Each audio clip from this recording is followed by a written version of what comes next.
the movie was set in France from the beginning. I had scouted Marseille about 9 years ago, loved the city, thought it was really interesting, the texture, the tone, what the city represented both to France and globally, I thought was fascinating. So I thought I needed a French writer, and I sort of did quick homework, tracked down this writer who I greatly respected from afar, admired his work, specifically his collaboration with the French director, Jacques Audiard. And I called Thomas Bidigen, and turned out he at that point had a writing partner in Noé Debre. So I had a very awkward Skype with those guys, which is always tricky to talk about the script. And I think their analysis of the script and the stage it was in at that point was very similar to mine. And I flew over to Paris and spent a week with them, kind of talking about where the script could go. And that was it. We really hit it off. We had a shared aesthetic and idea for what the movie could be, and we set to writing it. And that was probably about a year and a half ago.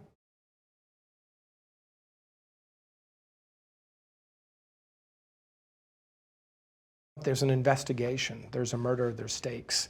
And then on many other levels, it starts to examine, I think, society, not just in terms of our country, but many countries, certainly France, as my collaborators would share, but like how we're dealing with questions of race, politics, policy, all these different things that we had the good fortune to examine in this movie.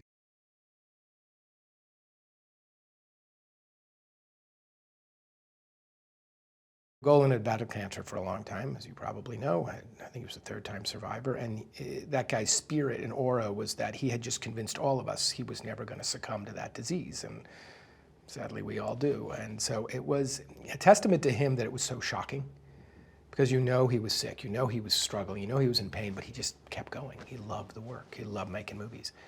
And I think sometimes what got me, what was emotional for me, there were just moments in France specifically, he was so excited to go there and make that movie. And Vio, his partner, is French, and so I think going there to make that movie meant a lot to him. He was just really excited about it, and about the type of movie we were making. He kept saying, "We don't make movies like this anymore. This is exciting." And so it was a beautiful and emotional experience, and I think we all felt, as hokey as it sounds, time and time again, things kept going right. And we're like, wow, Golin is still producing this in a way that we really need right now. So it was certainly another layer and texture, and I think, as we all should, it gave greater appreciation to how lucky we are to do what we do and how we do it. And I think, if anything, it sort of gave me that perspective throughout the process.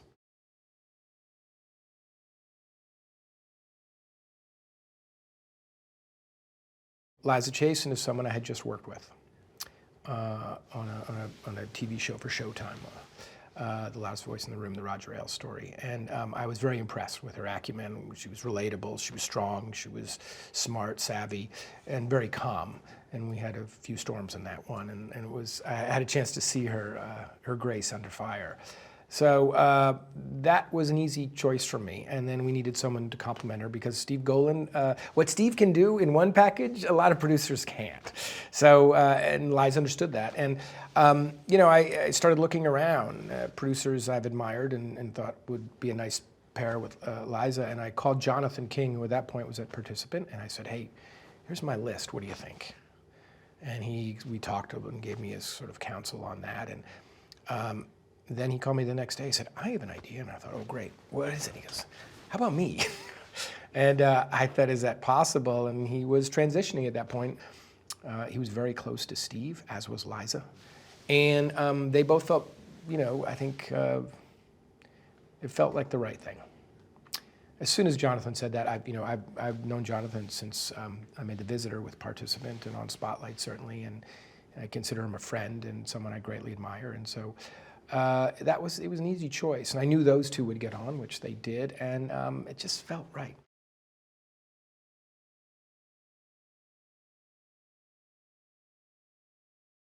We were looking for a city in Europe that maybe wasn't as familiar to American audiences, that had a sense of history, that had real texture. Marseille has this allure, certainly within French culture, of being a city sort of riddled with crime, and it's had its bouts of that for sure. But when I finally went to visit it, what I was struck with was just the texture of that city is the word I keep coming back to. It's a port city. So there you are in the Mediterranean, you know, you have Spain, Africa, the Middle East, Italy, it's all right there. And people have been coming to that port for centuries. And so you feel it in the people, in the culture. It's very different than Paris, and I adore that city, but the energy and the vibe is very different. And I found the people to be incredibly open, incredibly warm. They're like New Yorkers in a way, which is where I live, which is they'll let you know exactly how they feel. You know, I was convinced the fruit stand guy hated me. The way he talked to me every day when I'd say goodbye to him was very emotional. But that he was also, every time I would apologize, he's like, oh, it's not serious, it's not serious. But I was like, I can't tell. Do you hate me or like me? But boy, they're really just dynamic people. And it's one of those cities that has this like it's a working city. You know, so you go there and you feel the vibrancy. It's young, it's international, it's mixed, it's diverse, it's it all. And then you have this like incredible beauty there, which we tried to capture in the movie. You know, I think I was very fortunate to shoot, you know, 90% of the movie there. The other 10 is here in Oklahoma. But you really feel the city from corner to corner.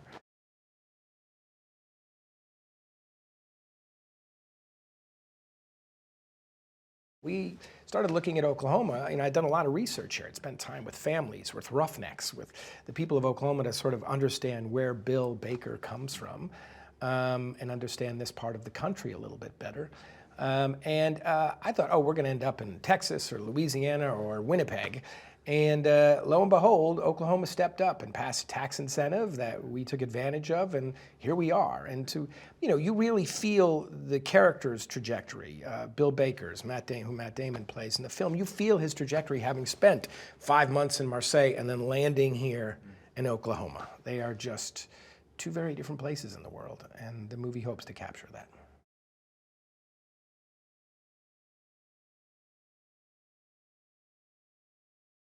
We had to rethink how we made this movie, and I thought, wow, we really have to kind of scale back our production and rely on our individual and collective talents to pull this off. It's almost like a big independent movie, but it needs to feel and look like a big movie. And so we thought, oh wow, really what we're doing is we're making a foreign film.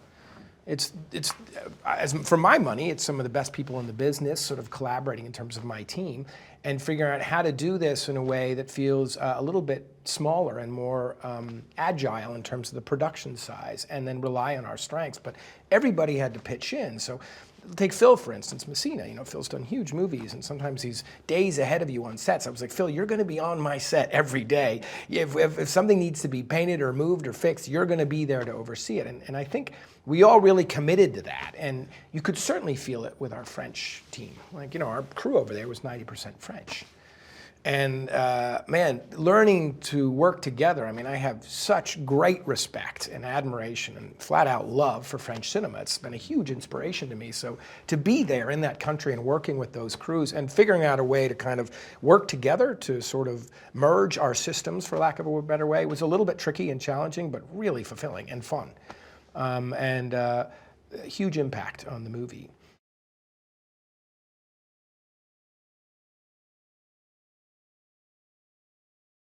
You know, we were collaborating with people who were from those. How do we do this right? What sounds right? What's this? What's that? All the kids were cast from there, you know. So, and they were great. Their energy, their sort of institutional knowledge of their environment, and their abilities, and you know, it all adds. It all adds. And you know, again, as a writer director, you're kind of there, and you're visiting and revisiting these locations and these people and sitting with whoever will talk to you, and you're drawing from that. So you could feel that, yes, because we have scenes that are just entirely in French, because they would have been entirely in French. And we have scenes that that Bill has no idea what's being said, because that happens to all of us.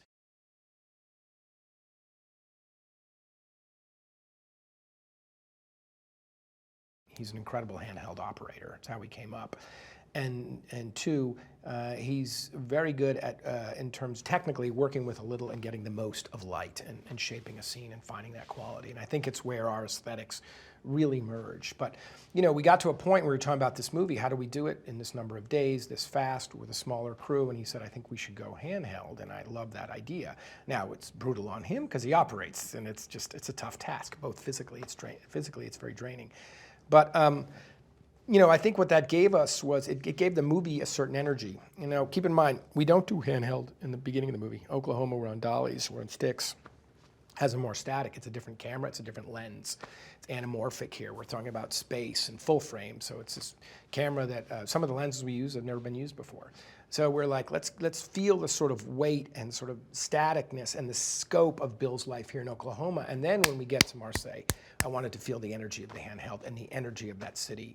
And it allowed us to move quickly in a lot of ways and to improvise both within scenes and around scenes.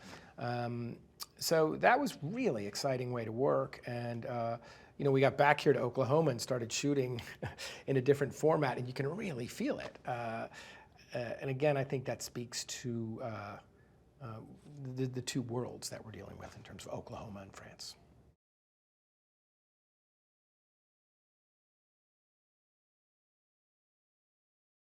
With Matt, I thought, man, we have this guy who we know to be a hero. He's so damn likable. He's so authentic. And he just had that sort of quality. And the more time I spent out here with Roughnecks, I was like, oh my God, some of these guys, look, they just could be him. And also, you know, I think the one thing people leave out with Matt sometimes is, for all the other stuff, is just, he's just a great actor. You know, and that even took me by surprise. When I started working with him, I'm like, man, this guy is so specific. He's so dialed in. Of course. He's done 60 movies with the greatest directors alive and dead. You know, that adds up. And you can see it in everything he does, in his preparation, in his attitude, in his execution. And that is from beginning to end. He has not faltered. We all falter. I falter all the time. I'm a mess. But everyone falters. It's hard work. It's draining. It's long. It's a marathon. But Matt's, his sort of endurance is impressive, and his energy and his excitement for the work. So that really translates, and it trickles down into the work. So, man, to get to work with a guy like that, a guy who I've wanted to work with for a while, and then see it pay off in such a way. I think this character he's building, I've never seen him do anything like this.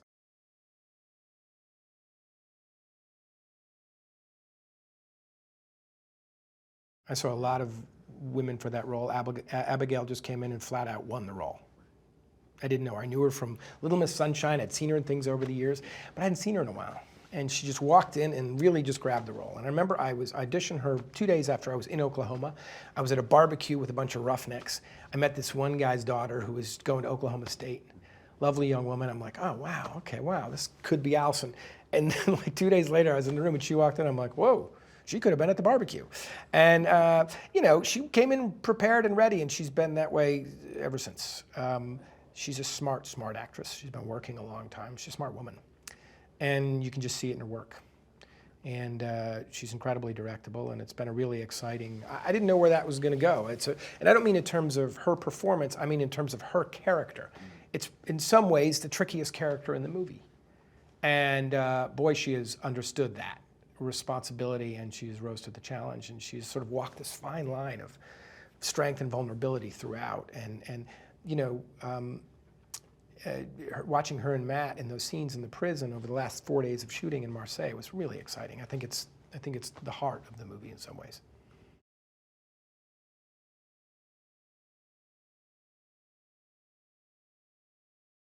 Sometimes as a director, you just get lucky. And when I thought about this role, I just saw some amazing French actresses came in to read and meet for the role. And it was just like, you know, it was like a candy shop. They were all so good. And I've seen a lot of them over the years in their work. Some I've been watching for many, many years and seen in movies that inspired me as a filmmaker. And here I was sort of like, wow, Camille is the one I didn't know.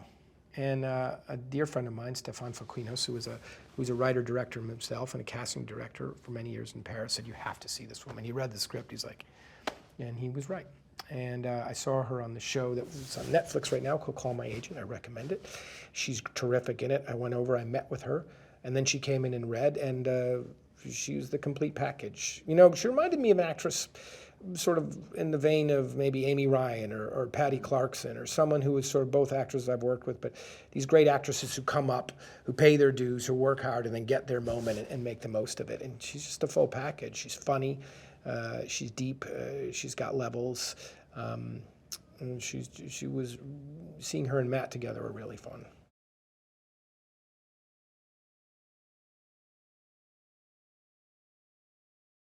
I read it with her a few times. I thought, well, she's good. And I started giving her adjustments, and she immediately responded. And I think, having worked with kids in the past, what you're looking for is sort of aptitude there, right? You're looking for kids who not only are good, but you see growth in them. And I don't just mean over time, I mean take to take, because you don't have a lot of time in the audition process. And I had to call her back again and again and just keep pushing on her, and she just kept expanding as an actress, and the character kept expanding. And mostly what she has the amazing ability to do, which is just be absolutely present. And it's something that all the great actors are constantly reinvesting in. How do I just be present and listen and respond? And she would just do that, like, seamlessly.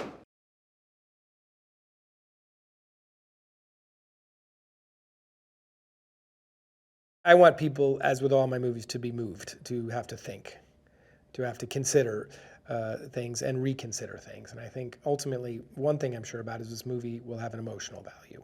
You can just feel it in the relationships between Bill and his daughter Allison, between Bill and Virginie, and between Bill and the young girl Maya. You can feel the human connection there. So, and that's the kind of thing you can feel on set. You can feel it. But I think as a director, as a storyteller, at least for my money, I want audiences just to get lost in the story, to be surprised, to be moved, and maybe a little bit to think about who they are and how they feel about the world and the country we live in right now.